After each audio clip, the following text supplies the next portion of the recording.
Hello, good morning guys. Ayan, nandito po si Inday dahil po galing po ako ng bakasyon. Almost 4 months po talaga ako doon sa probinsya.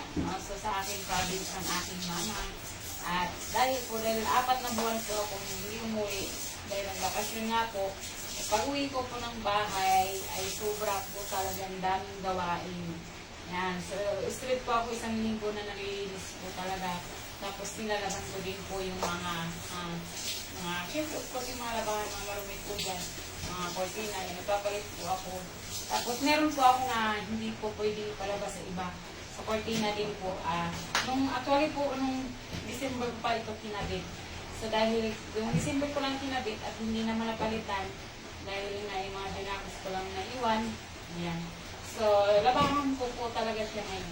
Ayan. So, nilaban ko po siya. Galing po ako nalilinis sa buong bahay. So, hindi pa talaga siya asin. Tapos, dahil nga po, 4 po siya na buwan na hindi talaga siya nalinisan.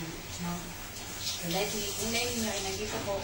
At syempre, of course, dahil kailangan po natin yung isang nanay at kailangan po din natin gawin ang lahat po ng mga linisan dyan or ano pa man dyan. Hindi talaga naglalaba po si Inday. Sa linggo po ngayon. So, ito po yung mga ginagawa ko po.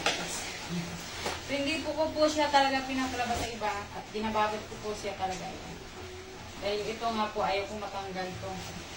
So, makapal po ito na tela. So, nag-isipag pa ito, ginabit. Tapos, ngayon lang din po siya natanggal sa pinakaanman ng korte.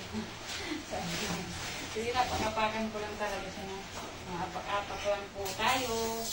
At kapitan din na rin sa lahat. So, apak-apak lang po. Kung naglalabag po ako, hindi ako mahihirapan. Apak-apak lang po. Ganun lang.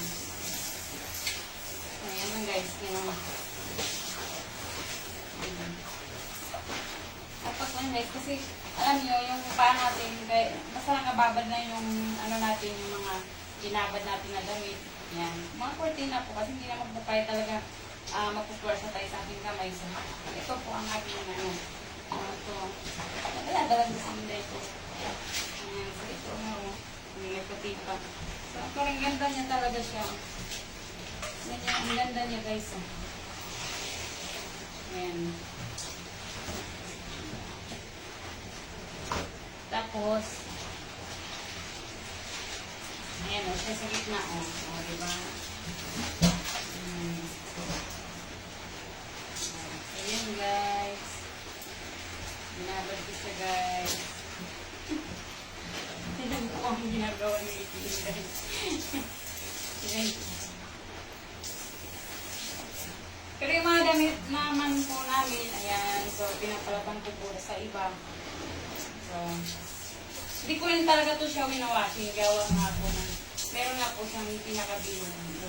Ayun po talaga na masira talaga siya. So, ako na lang gagawa.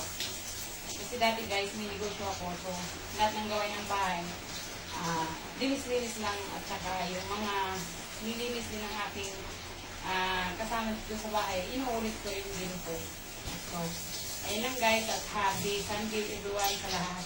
At maraming din salamat po sa aking mga solid supporters. Dahil po sa inyo ay siyempre sumahod na din po ako. At yung mga sinasabi ko nga sa inyo na gusto kong tumulong sa aking magulang, ibigay ko na din po ang kanyang gusto. Ayan. So maraming salamat guys. At good morning po sa inyong lahat. Kaya happy Sunday po.